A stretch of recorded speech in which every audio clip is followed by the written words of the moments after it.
We are WNST, AM 1570, Taos, Baltimore. We are in Ocean City, Maryland at MACo, doing all things, well, fun, beach. I'm not doing any of that. I'm in a convention hall down here talking to politicals, politicians, affected people here in Maryland doing good things. No one I like more than the Comptroller of Maryland, who's moved from one side of Baltimore to the other and serves us in Annapolis. Brooke Lierman, our defending champion, back on the program. I got like 5 minutes for you because I went long on baseball with Montgomery County Executive Mark Elrich. I get it. You got numbers. You got I owe you a crab cake for being late. No. What's going on? Where's our money going? Are we making money? What's going on in the state? Look, what we are really focused on in the Office of the Comptroller is making sure that our systems work, but also that, folks like who you just had on, Mark Elrich, our county leaders, our governor, that they know what the meaning of what the federal government's doing right now, how that will impact Maryland, right? Because, Well, if I'm giving you 6 minutes, let's just get on Trump. Go ahead. We have had, but look, you've got to talk about, if you're talking about Maryland's economy, you have to talk about the federal government because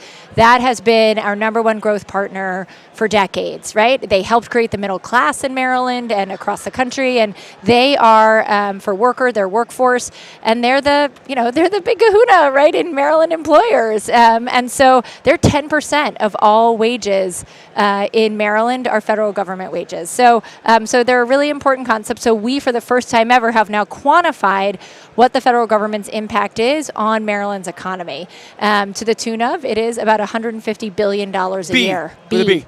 With a B. And so that's federal wages, it's retirement, it's contracts, it's direct grants. And we had to know that number so that now we can try to take account of, as there's this federal government retrenchment, layoffs, whatnot, firings, that we can understand what that will mean for our economy so we can plan and pivot to make sure that we're really focusing on growing our private sector. So we're in the thick of it, providing the single source of truth on the numbers and what that means for our state and our communities. Well, it's just the effect of all of this, and I told Mark Elrich I sort of knew there were federal workers there, and obviously in Baltimore I've known Social Security workers on the west side of town. What is the early impact of this been? What is your biggest fear through all of this?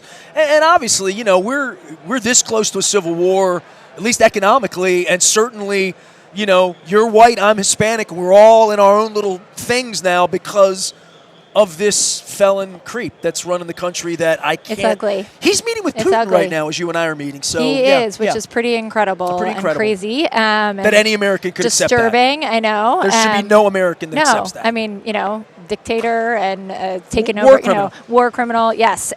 So we are, look, I think what we're keeping our eye on is revenues. Like we're following income. Every month I see what's being paid. We're following our sales taxes to see if there's impact. Look, we also know, because of the reporting and the research we've done, what an important source to our economy immigrants are, right? Our immigrants in Maryland, they're almost 17% of our population, but they're 20% of our workforce. And it's everything from we're on the Eastern Shore, our poultry industry. 1,800 Haitians who work at one of our poultry companies on the Eastern Shore might lose their status as of January. So overnight, that's thousands of spots that these farms would have to fill, while we send these Haitian Americans who have been here for decades off. It's terrible. It makes chicken more expensive too. It makes it more expensive for everybody. Less tax base, more expensive chicken. Yes. Let's just talk. That's how it is. That's what's happening. And so I think, we're really worried about that, because what I want to do is focus on building a more affordable Maryland, right? A place where folks can buy a house, can send their kids to great public schools, can, live here with dignity and safety. And that is just, I know, our government is trying to do that, but the federal level is making it really hard. So it's going to be challenging, but we are determined to work with our private partners, to work with our community leaders to make sure that we get through this. Has there been an impact? You say we're following numbers every month. Yeah. Up, down? Is it? So, you don't want to be the controller reporting down numbers, but the numbers are the numbers. You got to be real. Nope, we are going to be. You don't want to be like this guy and say, "You're fired, Brooke. I don't like your numbers. I'll make my own numbers." That is not who I am. Yeah, exactly. No, we will be very honest all the time. So our next public meeting of the numbers is in September, when the Board of Revenue Estimates will make a public announcement on where our revenues are and what we expect to come in the future. But things were holding steady. we'll see as additional. I haven't gotten a report in a month, so we'll see where we are. But we had a big, in June we had the largest single federal layoff in decades. So it's concerning. These are our neighbors and our friends. It's really hard to watch. My relatives. Exactly. My sister-in-law. Yeah. She worked for a great refugee advocacy company or agency, and it's really sad to watch. So, but yeah, we are determined to make sure we're working with Marylanders. We're out in the community, knowing what assets we have to support them, whether it's the earned income tax or making sure if they owe taxes, they can set up a payment plan, getting them their unclaimed property. We're out and about really trying to be a resource for everyone. Well, I'm not going to be the one that holds you longer because I brought you in later, but no I owe you a crab cake, and Greg Suspaniak will be very upset with me if I don't allow you to plug your kids' Little League program, because he's the Little League. I've had them on, and he said, you get Brooke Lierman on, you better mention it. Hilarious. She's a member of the South Baltimore Little League. I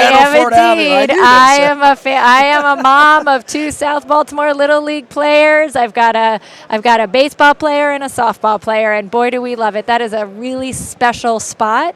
70 plus years of families playing South Baltimore Little League. He's going to have me down there hitting fungos next year. I love it. It's great. All right, come get a crab cake. We'll figure it out. Okay. Somewhere between downtown Baltimore and Annapolis, or somewhere between. Brooke Lierman is the controller of the state of Maryland. I am controlling her time right now, so I'm going to let her go and take her podcast schedule elsewhere. But I'll see you back in Baltimore. We'll see you soon. Brooke Lierman joining us here. She will be heading back to Annapolis. We'll all be heading back to Baltimore. It is our 27th anniversary, featuring my 27 favorite things to eat. One of them in Salisbury. Oh, neat. You should get the ugly pie. Get that Death by Coconut on the way home. Love it. I'll give you a bite of mine right now if you want. Back for more. We're in Ocean City, Maryland. Stay with us.